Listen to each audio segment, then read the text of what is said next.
ñu ngi nuyu sunu camarades yépp di leen sargal di leen tatagal ci fête bi nga xam ni moom la ñu duppee fête internationale du travail te àdduna bi yépp di ko célébrer ci liggéeykat yépp di ko célébrer. ñun waa syndicat autonome des travailleurs des universités et centres universitaires du Sénégal muy SATUC sunu xel nag dana dem ci sunu camarade ya nga xam ne ñu ngi woon fii ak ñun te yàlla moom leen yal na leen yàlla jéggal yal na leen yàlla yërëm. ñu ngi xool tamit sunu malaat yi ak képp ku am metit yal na yàlla saafara tawat yi yal na yàlla wuññi njàqare yi ñu koy ñaanal ñépp. ba léegi sunu xel di dem ci sunu retraité yi nga xam ni jàmbaar la ñu woon nekk ci ñun fii te ñu wan ñu yoon vraiment ñoo ngi leen di sargal ñoom tamit te di leen massaw. li tax ma ne di leen massaw seen pension dafa nekk pension yu tekkiwul dara ndax mën naa ni pension wu personnel administratif technique et de service université ak centre des œuvres bokk na ci pension yi gën a yées ndax tuuti. li ko waral nag foog ñu càmbar ko pour mën ko saafara te de moo ne de booy xool dañu naan nit ki buy dem retraite dañu naan jouir d'une pension de retraite ndax jouissance bànneex la waaye pension ba nga xam ne boo ko jotee sa xol jeex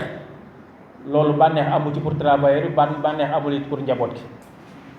kon dafa am solo lool ñu saytu xoolaat mbirum retraite globalement pour mën ci indi ay saafara ndax lu mu gàtt gàtt ñu mën a am pension ba nga xam ni pension bu décente la.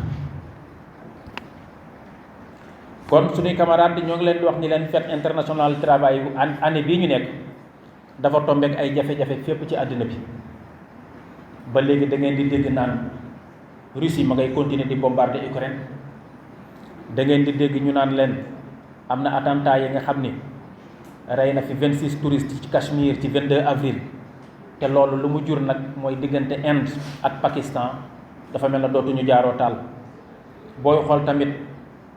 ci Moyen-Orient bi diggante Israël Palestine ba ngay àgg Liban foofu jàmm amatu fa. booy xool tamit ci côté ba nga xam ne Amérique latine la diggante Équateur Mexique Colombie ba léegi am na ay groupe ya nga xam ne ay criminels yu fa teew ba léegi ñoom ñu déstabiliser wàllu boobu. boo jëlee ci wàllu Afrique gi bari na dëkk ya nga xam ni insécurité ak xiif mi ngi leen di yoot lu demee na côté Sahel bi wala boog lu demee na côté Soudan Tchad. boo ñëwee ci sous-région bi dëkk yi nga xam ne dañu féete Afrique sowu jant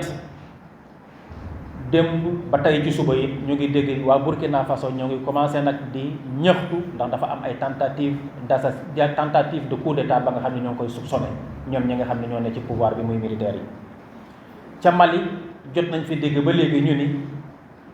transition bi nga xam ni ñoom la ña nekk ca nguur ga muy militaire yi ñu ni transition bi yokkaat nañ ko dañuy sax maintenir militaire yi ci pouvoir bi. gannaaw loolu boo ñëwee fekk Nations Unies donte ni nit ñi ñoo ngi woote ak yeneen organisation yi ni mel woote yooyu yëpp dafa mel na nit ñi dañu commencé diigal Nations Unies ndax dafa mel na amul njariñ ndax gisuñu benn saafara ba nga xam ne indi na ko ci crise yu bare yi. donc loolu yëpp day wane ne àddina bi mi ngi ci crise. boo ñëwee ci wàllu national gi fii ci Sénégal gi ñu nekk gannaaw grève yi ñu fi déggoon nag ci secteur yëpp moo xam éducation la moo xam santé la moo xam collectivité locale ak yeneen ak yeneen. gouvernement bi tàmbali na ay waxtaan ak organisation syndicale yi lépp pour jëm ci jàmm te it muy waxtaan bu ñu rafetlu lool nag wax dëgg yàlla. ci noonu lañ fi amoon benn rencontre tripartite ba nga xam ni gouvernement patronat ak organisation syndicale yi jot nañ ko def waaye ñun ci sunu wàllu bopp ñun syndicat nekk ci université yi 28 avril bi passé sunu ministre dalal nanu muy le ministre de l'enseignement supérieur de la recherche et de l'innovation te yëpp dafa nekk rek ci cadre pacte de stabilité bi toujours waaye ñun nag teg nañu ay préalable dafa am la nga xam ni faaw mu am bala ñuy def benn jéego faaw mu am mooy lan dañ fi amoon ay accords yi ba léegi kenn matérialiser ko moo tax ñu nekk accords yi foog nga matérialiser ko ba pare ñu soog a waxtaan. bokk na ci accords yi li santé am les accords de la santé nga xam ne ministre bi jiitu woon le 10 mai 2022 bindoon na lettre yi nañ ko appliquer dans les universités ba léegi yëf yi des na am na ñu appliqué wu transport bi jóge woon na 20 800 dem 26 000 partout mais ba léegi am na ña nga xam ne ñoo ngi ci 20 800 yi ca des donc loolu foog ñu régler ko. convention collective secteur de la presse mooy waa SYNPICS ñi nekk ci les communicants yi nekk ci université yi ñoom loolu lañ leen di appliquer depuis 1994 ba fii ñu toll nii ñu xëy université Thiès ne du ko appliquer loolu problème la ñu ne ko yii foog nga lijjanti ko ba pare boo ko lijjantee teg nga ñëw ñu waxtaan accords yi mooy lan nag yi ñu war a tëral pour pacte mooy ñun amuñu indemnité de logement te it bëgg nañu dëkkuwaay kon nañu fexe ba généraliser l'indemnité de logement à tous les personnels administratifs techniques et de service. beneen bi ci topp mooy prêt DMC ba ñu ko signé ak waa finance pour PATS yi yàgg na boobu ñaari université rek am Sénégal muy université Cheikh Anta Diop ak université Gaston Berger ba fii ñu toll nii ci 2025 parce que mosul jot 1 franc ci prêt DMC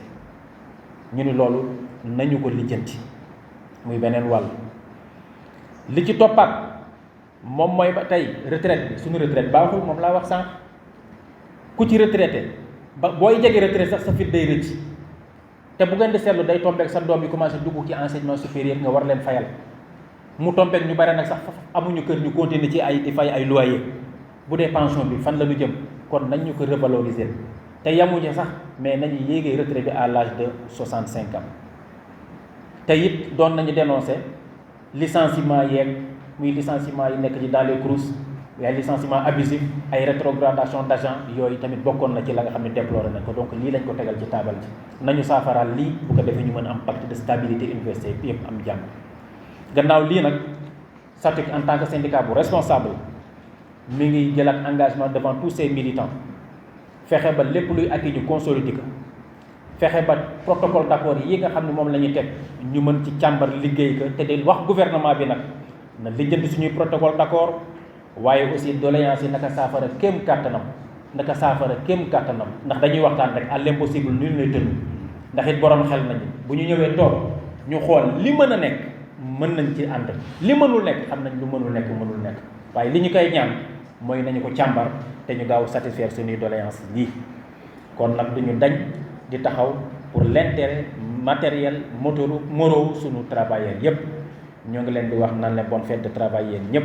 vive le SATUC vive l'enseignement supérieur. Souleymane Gaye, secrétaire général national du SATUC. Ok. Voilà, très chers camarades, merci beaucoup. À l'occasion de la commémoration de la fête internationale du travail de ce 1er mai 2025, le syndicat autonome des travailleurs des universités et centres universitaires du Sénégal, SATUC, par ma voix, rend un vibrant hommage à l'ensemble de ses militants et au-delà à tous les travailleurs du monde entier. À nos collègues, parents, amis et collaborateurs qui nous ont quittés, je m'incline devant leur mémoire, priant le tout miséricordieux et le très miséricordieux de les accueillir dans son paradis. À nos malades, à toutes les personnes qui souffrent, je leur souhaite un prompt rétablissement et la dissipation de tous leurs soucis. À nos vaillants chers retraités, je leur tire chapeau et leur dis bon courage, car vu leur maigre pension, je peux soutenir sans risque d'être démenti que la retraite du PATS est une catastrophe. Et pourtant, on dit jouir à une pension de retraite. Malheureusement, avec ce que perçoit le PATS retraité, il ne peut pas y avoir de jouissance, ni pour lui, encore moins pour sa famille. D'où l'intérêt de nous focaliser davantage sur la question de la retraite de manière globale, afin d'avoir une pension décente et d'en jouir au moins. Chers camarades, la fête internationale du travail de l'année 2025 se tient dans un contexte marqué par des tensions persistantes et des risques accrues dans le monde. Les missiles russes continuent de tomber sur l'Ukraine malgré les tentatives diplomatiques pour le retour à la paix. Depuis l'attentat qui a coûté la vie à 26 touristes au Cachemire le 22 avril, l'Inde et le Pakistan multiplient les signes d'escalade et les deux puissances nucléaires semblent avancer à grands pas vers la ligne rouge. L'instabilité au Moyen-Orient entre l'Israël et la Palestine ainsi qu'au Liban perdure et peut basculer de nouveau à tout moment. Du côté de l'Amérique latine, l'Équateur, le Mexique et la Colombie demeurent fragilisés par la présence de groupes criminels violents. En Afrique, la famine et l'insécurité menacent beaucoup de pays, notamment dans le Sahel,